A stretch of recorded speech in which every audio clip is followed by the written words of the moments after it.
あげようか。行くよ。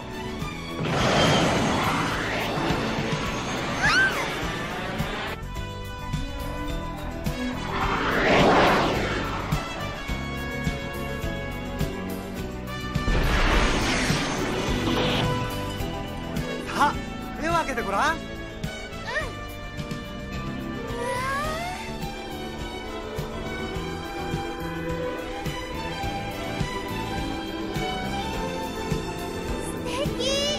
土星の虹さ。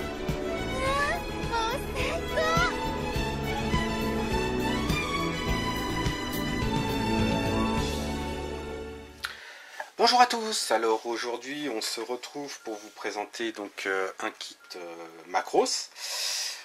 Macross Do You Remember Love pour être plus exact, puisqu'il s'agit du VT1 Super Ostrich, qui est donc un engin que l'on voit uniquement dans le film, qui est donc un engin d'entraînement, d'instruction au pilotage de l'UN Spacey, embarqué à bord du SDF-1 dans le film, qui a quelques particularités et différences avec les VF1 que je vous ai déjà présentés, que ce soit les Super VF1 ou les VF1 Strike. Bien que vous voyez, il est toute une série d'équipements supplémentaires. Vous avez pu voir dans l'extrait vidéo, donc, qui est à peu près le seul passage où on le voit dans le film. C'est l'engin qu'utilise Hikaru pour essayer d'impressionner la petite Minmay au cours d'une balade dans les anneaux de Saturne, balade qui se finira malheureusement par la capture de cet engin par les armées Zentradi. Mais bon, là je commence à vous spoiler et je vous laisse donc l'occasion de découvrir ce qui se passe réellement et l'avenir de cet engin en visionnant le film. Pour revenir au kit, c'est un kit au 1/72e de chez Hasegawa, hein, comme à mon habitude.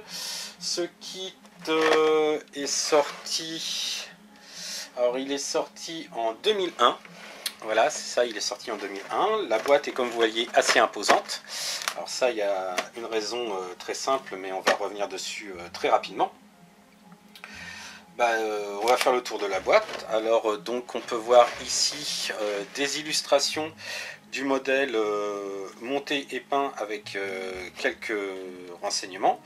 La première chose qu'on peut constater et qui est très intéressante, c'est que vous avez le modèle suréquipé, donc avec les boosters latéraux, et un modèle, on va dire light, sans les boosters ici, parce que ce kit permet de faire les deux. Alors les deux, bien sûr, l'un ou l'autre, on ne peut pas faire les deux kits, mais on a le choix entre faire le kit équipé et le kit non équipé, ce qui explique la taille de la boîte, puisqu'il y a un certain nombre de différences entre les deux kits. Il n'y a pas tout à fait les mêmes pièces, ne serait-ce que pour les réacteurs, puisqu'en version suréquipée, les réacteurs sont légèrement forment un angle ici, tandis qu'ils sont parfaitement droits lorsque le VF n'est pas équipé. Et puis, mais ça on le verra tout à l'heure, Hasegawa, pour faire cette boîte-là, s'est servi bien évidemment des grappes, des kits de VF classiques et à rajouter des grappes avec les pièces spécifiques à ce kit. Donc ça donne une boîte bien épaisse et vous verrez bien remplie. C'est donc un kit au 1/72. Ici on a quelques renseignements sur le kit. Donc on sait qu'il va faire une longueur de 198 mm pour une largeur de 211 mm et qu'il contient 183 pièces. Sur le côté de la boîte ici, ça reprend une illustration, l'illustration du dessus de la boîte, hein, en plus soft. D'ailleurs c'est généralement ces morceaux-là que moi je conserve et que je vous présente quand j'ai plus les boîtes.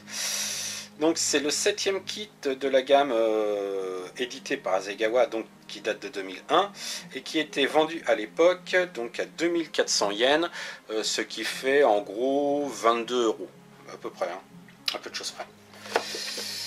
Sur le 3e côté de la boîte, des images pas très grandes et qui mettent pas forcément, je trouve, en valeur le kit, hein. Ici on a une image latérale du kit posé, ici le dessous, lorsque justement il est attaqué par les Zentradi. Voilà, excusez-moi, j'avais pas vu qu'il y avait un reflet.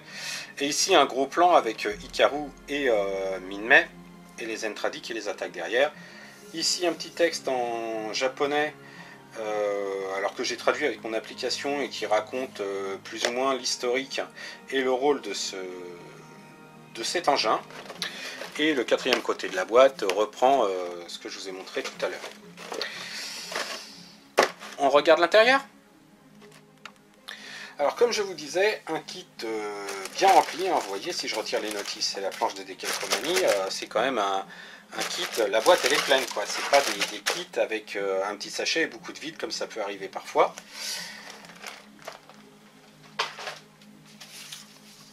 Donc ici une planche de décalcomanie, donc comme à l'habitude avec Hasegawa, très complète avec tous les marquages. Les deux consoles, hein, puisque comme je vous expliquais, cet avion est un avion d'instruction, enfin pour apprendre à piloter, donc il est biplace, alors, ce qui donne certaines caractéristiques, on reviendra dessus. Donc énormément de marquages, hein, toujours chez Hasegawa, les numéros, ainsi qu'ici les montants de la verrière, si on ne souhaite pas les peindre, mais qu'on préfère utiliser les décalcomanies si on n'est pas sûr de soi. Voilà. Les notices, et non pas la notice, puisque, comme je vous expliquais, vous avez la possibilité de faire le modèle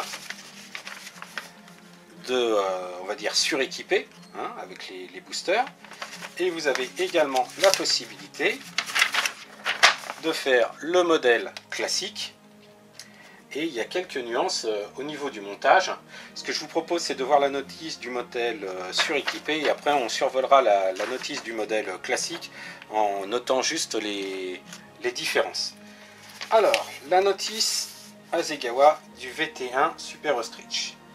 Donc, ici, on a le même texte que sur la boîte, hein, donc qui explique que c'est un avion d'entraînement équipé de moteurs, de boosters, pour pouvoir voler plus aisément dans l'espace. Puisque, contrairement à la série, dans la série, les avions évoluent aussi bien dans l'espace que dans l'atmosphère terrestre. Or, dans le film, d'après les descriptions qui sont là, les équipements Strike et Super Valkyrie sont en fait des boosters supplémentaires, puis pour que l'avion puisse évoluer dans un milieu sans air. Donc équipé avec des moteurs similaires à des moteurs de fusée, de réaction à réaction, ce genre de choses. Pas à réaction justement. Pardon. Donc bon, ça reste de la science-fiction, mais ils ont un petit peu essayé de raccrocher les wagons pour que ça paraisse un poil plus réaliste. Ici, vous avez quelques caractéristiques techniques de l'engin, on va dire réel. Donc qui ferait 15 mètres de long pour 13 mètres de large. Une photo du modèle monté et peint en noir et blanc, et ici une petite vue, on va essayer de mettre ça mieux, voilà, une petite vue latérale avec donc les dénominations des deux boosters supérieurs et latéraux. D'ailleurs, ils ont le même nom, c'est amusant. Ah non, il y en a un c'est BP et l'autre c'est FB. FB, pardon. Alors, comme toujours, hein, les notices Hasegawa, ce sont des notices en accordéon. Alors, les conseils habituels, la signification des pictogrammes, les grappes en présence, et on voit en effet pas mal de pièces grisées. Alors ça s'explique pour plusieurs raisons. La première, c'est que, comme je vous expliquais, il y a des grappes qui proviennent de kits Hasegawa de VF1 classique, puisqu'Hasegawa recycle très souvent ses grappes, et il y a des pièces qui sont spécifiques à ce kit-là, et même encore plus particulier, c'est qu'il y a des pièces qui ne servent qu'à la version suréquipée, et d'autres pièces qui sont issues des VF classiques qui vont servir à la version light. Donc là, les pièces grisées, ce sont vraiment les pièces qui ne servent ni à l'une ni à l'autre. Donc on constate par exemple que dans les pièces grisées, Il y a les dérives, puisqu'en effet les dérives sont légèrement différentes. Il y a tout ce qui est cockpit intérieur, puisque les VF1 sont normalement des monoplaces, et là nous avons affaire à un avion biplace. Donc évidemment, également le nez a une forme différente, donc celui-ci n'est pas utilisé. Et le dessus de l'appareil est également différent, donc il n'est pas utilisé. De même, dans l'équipement Strike, on va dire, les boosters latéraux sont différents des boosters classiques, et contrairement aux Strike classiques qui ont les dérives repliées sur le dessus de l'appareil, cet appareil-là n'a pas les dérives repliées. Alors il a le bloc qui se replie, mais les dérives, au lieu d'être repliées et mises sur le dos de l'appareil, vous verrez, elles restent ouvertes et supportent les boosters. Donc du coup, toutes ces pièces-là ne sont pas utilisées. Il y a une grappe de pièces transparentes, hein, comme d'habitude chez Hasegawa, avec la verrière ainsi que tous les feux de position. Et ici, donc, la liste des peintures à utiliser, sachant que la livrée de cet appareil orange et crème est le résultat donc de peintures. Hein. Ici, moi, je les ai déjà préparées. Donc ici, vous avez un mélange blanc et radôme. 30% de blanc, 70% de radôme, donc il y a bien mélangé à chaque fois. Et le orange ici, que je trouve qu'il pète un peu, mais je pense qu'il va se diffuser un petit peu lors de l'application et avec les différents traitements que je fais. C'est un mélange de jaune et d'orange, hein, tout simplement. Alors, on attaque le montage. Donc le montage chez Hasegawa pour les VF est toujours le même, enfin les VF1. Alors là c'est un VT, mais c'est la même chose. Donc on commence par le siège, donc à faire 2 fois évidemment. On place les pièces dans le cockpit avec les 2 panneaux de contrôle et les 2 décalcomanies qui vont bien. On assemble le nez de l'appareil et bien sûr on n'échappe pas à faire disparaître la ligne sur le nez de l'appareil. Alors on contrôlera tout à l'heure, mais je pense que la verrière a exactement le même problème que les verrières des précédents modèles. Alors surtout que c'est un modèle qui date de 2001, donc je pense qu'en effet, c'est qu'il y a une ligne de moulage sur le dessus de la verrière que moi personnellement j'ai jamais réussi à faire disparaître. Enfin j'ai jamais essayé, ça me paraît un peu compliqué pour moi. Mais il existe des manières en ponçant avec quelque chose de très très fin, voire un espèce de chiffon, alors je ne me rappelle plus comment ça s'appelle. C'est un chiffon qui sert normalement pour la carrosserie, pour lustrer, et qui permet de retirer de la matière, mais de manière très très fine, qui peut, du micro-wesh, je crois que ça s'appelle comme ça, et qui permet donc d'estomper cette ligne de moulage très moche. Ensuite, on prépare le fuselage principal, donc avec les entrées, les espèces d'entrées d'air, les articulations pour les ailes, diverses pièces. Ici, on assemble les ailes en 2 parties. On notera la particularité des ailes là par rapport au VF, avec les espèces de bulbes à l'extrémité des ailes. Hein. Elles ne sont pas biseautées comme les ailes classiques. Il y a 2 espèces de boursouflures là, au bout des ailes. Les petits feux de position, et on place également une pièce rectangulaire à l'endroit où normalement il y a la tête des robots dans les VF classiques. Alors ensuite, donc on insère les ailes sur le cockpit, l'espèce de partie arrière. Là on a 2 possibilités. Alors il n'y a pas de tête sur le VT1, mais une espèce de radome, enfin de radar. Donc on peut le faire soit complètement rentré, soit légèrement ouvert. Dans cette séquence du film, il est légèrement ouvert, hein, donc présenté comme ça. Ensuite, le montage des dérives. Donc en effet, il y a un support particulier qui n'a pas la même forme que sur les VF 1 classiques. Les dérives n'ont pas également exactement la même forme. Donc on l'insère, ça c'est un montage plutôt classique pour ceux qui ont l'habitude de faire les maquettes Hasegawa de l'univers Macros. Là, il me semble, alors on vérifiera tout à l'heure, mais cette pièce-là, au lieu d'être complètement plate et légèrement recourbée, bon là on monte les différentes parties, et il y a cette partie-là qui se met en dessous, qui n'existe pas sur les parties classiques. Là, on a les bras, donc pareil, hein, ligne à faire disparaître, parce que contrairement au Super Valkyrie ou Strike, il n'y a pas d'équipement supplémentaire sur le dessus, donc il y a une petite ligne de construction là à estomper à la putty, mais bon, c'est pas très compliqué. Ensuite, préparation des baies de train et des trains d'atterrissage à l'avant. On insère ensuite les volets de train qui sont un peu particuliers, au lieu d'être tout droit, pareil, il y a une espèce de renflement à cet endroit-là. Donc, autre particularité des Valkyrie Hasegawa de cette époque, c'est qu'il n'y a pas de possibilité de choisir train ouvert ou train fermé. Le montage par défaut, c'est train ouvert. Si vous voulez faire la maquette avec les trains fermés, et ben là c'est tout un bricolage à faire, couper les pièces pour les adapter, les tenir avec la carte plastique et refermer. Enfin, c'est pas prévu, c'est possible à faire. Moi je l'ai fait une fois sur le VF1J. C'est pas évident, c'est un peu prise de tête, mais c'est possible à faire. Donc ici on rajoute toutes les petites pièces autour du nez. Hein, donc possibilité, si on souhaite, de remplacer ces pièces par des pièces de photo découpe. Je pense que c'est ce que je ferai. Alors, ensuite, les entrées d'air.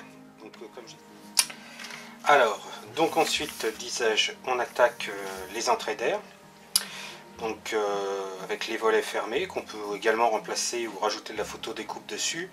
Et donc comme je vous le disais, pareil que pour la version Strike, légèrement coudée. Donc à la différence de la version Classic Fighter qu'on verra tout à l'heure, où ils sont complètement droits.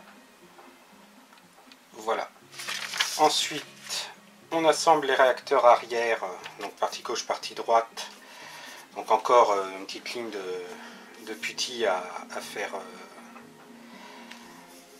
disparaître, enfin une ligne de jointure à faire disparaître avec de la putty, les réacteurs ainsi que les trains d'atterrissage arrière, donc à faire pour la gauche et pour la droite.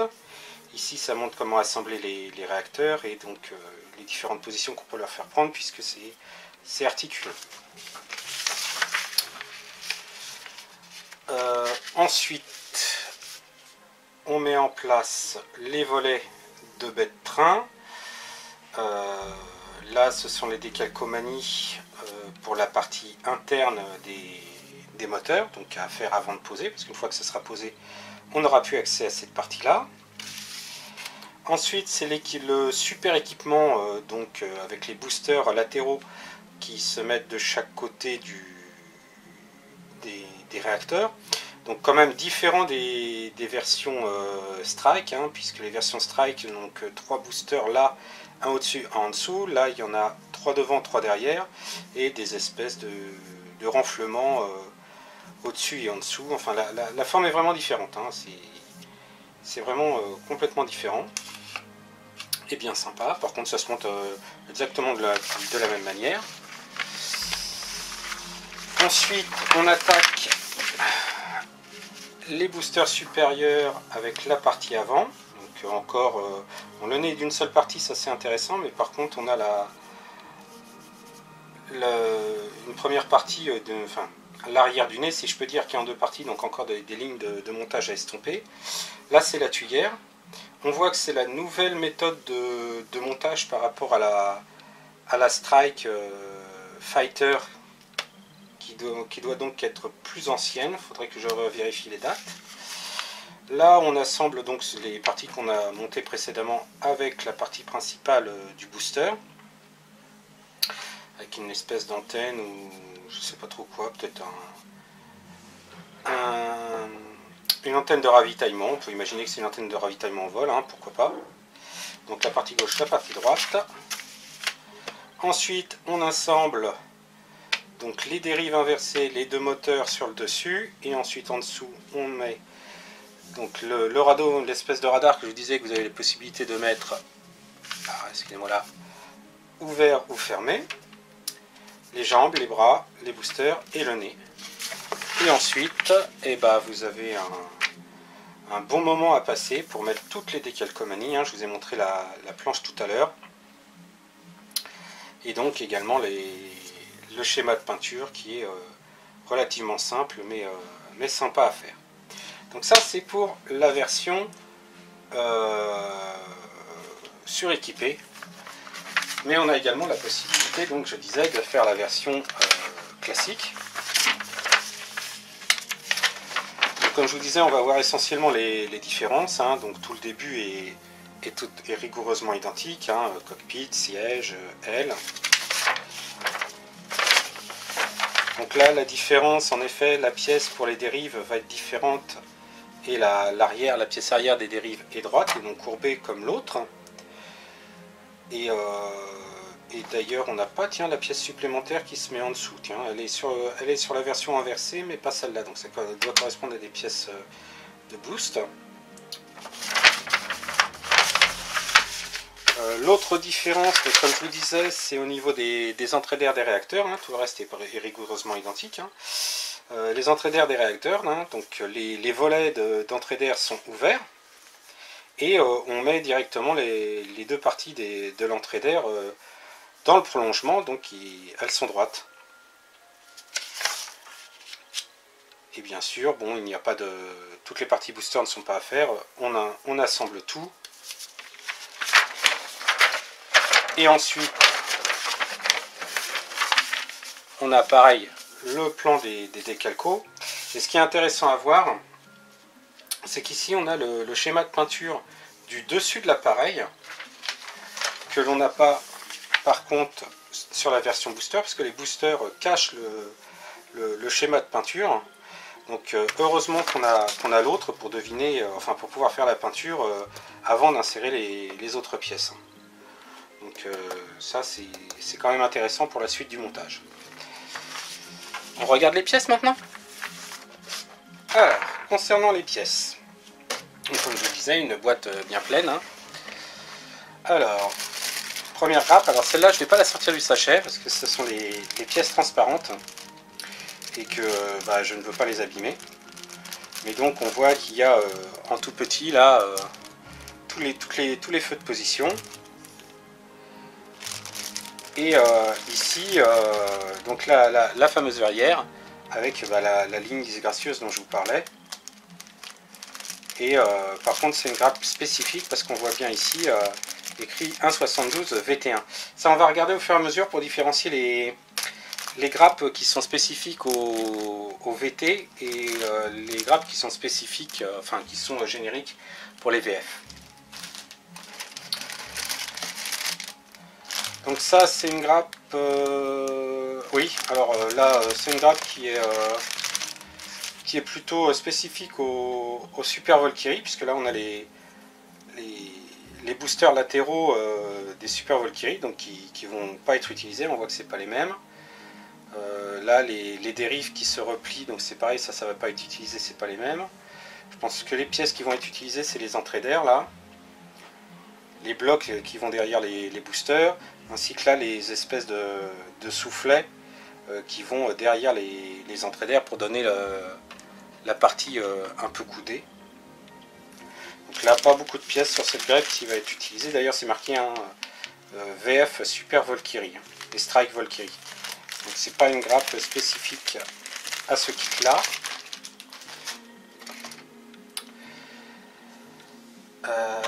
Alors ça c'est une grappe entre guillemets générique, hein, il y a marqué VF, donc c'est les caractéristiques des VF, donc je pense que tout va être utilisé mis à part la dérive, hein, puisqu'on sait qu'elle est différente. Donc elle est dans un plastique beige. Alors c'est marrant parce que il est à mi-chemin entre le orange qui fait partie des couleurs à peindre et le beige. C'est vraiment entre les deux, quoi. Il est plus foncé que la peinture beige, que la partie claire. Et bien sûr il est beaucoup plus clair que le orange. Donc bien sûr no paint, c'est pas la peine d'y penser, hein, c'est pas possible, ça c'est des kits vraiment à monter et à peindre. Ça c'est les réacteurs, donc voilà, c'est encore une grappe de VF, ça, hein, de fighter classique, mais bon, les pièces sont communes, hein, donc... Alors là, ça va pas passer du tout à l'écran, donc je vous renvoie plutôt vers mes autres vidéos, éventuellement celle des fighters, pour que vous puissiez bien voir les détails, mais vous pouvez me croire sur parole. Alors je sais pas si Monsieur Focus va accepter, on va essayer de zoomer un peu. Voilà, mais je sais pas si ça va donner. Si vous voyez bien les détails, là, tous les rivets et toutes les lignes de structure qui sont présentes sur le côté des réacteurs. Ça c'est le train d'atterrissage à l'arrière. Détail du moteur pour le réacteur, ça. Même les panneaux, hein, vous voyez les détails à l'intérieur des panneaux, c'est enfin, voilà, c'est de la Zegawa, hein, c'est de la très bonne qualité, de très grande finesse de gravure. Alors là par contre, ça c'est une graphe spécifique au VT1, hein, c'est facile à voir, hein. Le nez biplace, les ailes avec les espèces de boursouflures à l'avant comme je vous disais. Donc évidemment, comme il est biplace, là il est plus le nez est plus haut, donc la partie centrale de l'engin est plus haut. Il y a la deuxième console de commande. Et toujours une qualité de gravure propre à Zegawa, magnifique. Là, la partie dont je vous disais qui était droite sur les fighters classiques, et là légèrement bombée. Ça c'est une grappe, d'ailleurs ça doit être marqué je pense. Oui voilà, VT1, VE1. Alors le VT1, donc c'est cet engin là. Le VE1, alors je vous renvoie, parce que je ne le possède pas, je vous renvoie vers une vidéo d'Ivan Vess-Laurence. C'est un avion de reconnaissance avec un radar. Il a fait une vidéo sur ce kit. Donc je vous mettrai le lien quelque part à l'écran ou éventuellement dans la description. Pour que vous puissiez voir, et en effet il y a des pièces communes avec ce kit là, donc cette grappe là sert pour les deux kits, hein, c'est marqué là. Donc ça c'est la grappe qui va pour les boosters, hein. Donc on voit bien que la dérive, là si je vous ressors, voilà, ça c'est les dérives d'un VF classique, et ça c'est voilà, si je vous les montre, on va essayer de les mettre côte à côte, voilà. Donc vous voyez bien la différence entre une dérive de VT1 et de VE1 et les dérives là de VF classique. D'ailleurs c'est même pas la même teinte de plastique, hein. Ce plastique là est plus clair et plus brillant que celui-là. Donc ça c'est des pièces bien spécifiques aux avions donc biplace, hein, puisqu'on trouve le deuxième siège ici. Et les dérives qui lui sont propres. Les sièges ont l'air d'avoir une forme un peu différente aussi. Donc la deuxième fois la même grappe.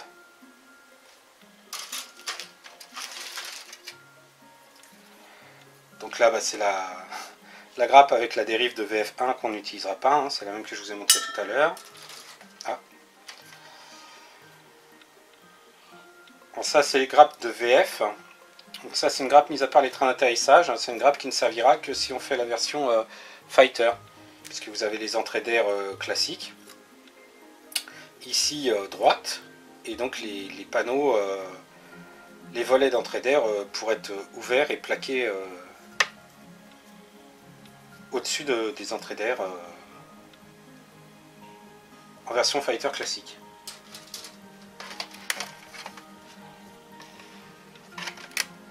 Donc là on a l'ensemble des pièces pour faire les boosters. Alors là c'est vraiment spécifique au VT1 et au VT1, uniquement au VT1, oui, puisque ça c'est l'espèce de radar qui va en dessous là, qui remplace la tête de robot.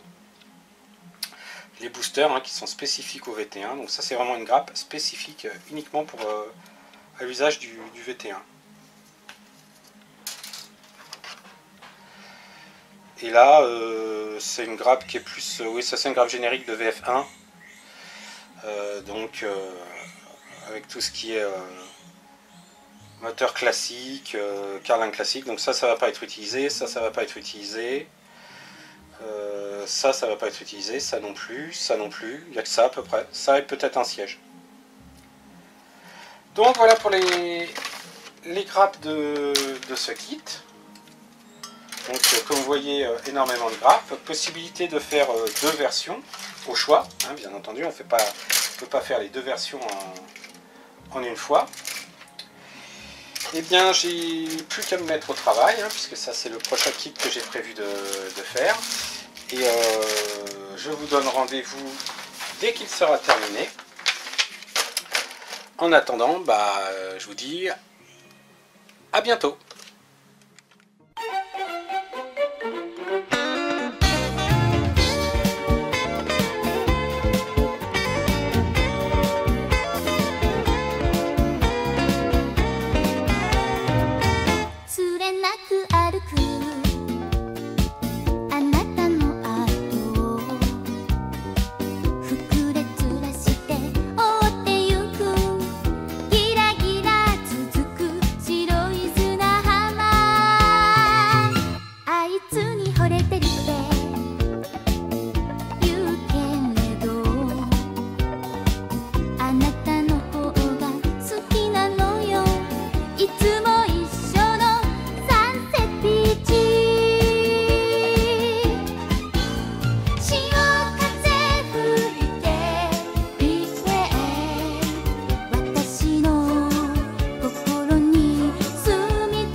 Voilà, donc on se retrouve pour que je vous présente le kit monté, peint, terminé.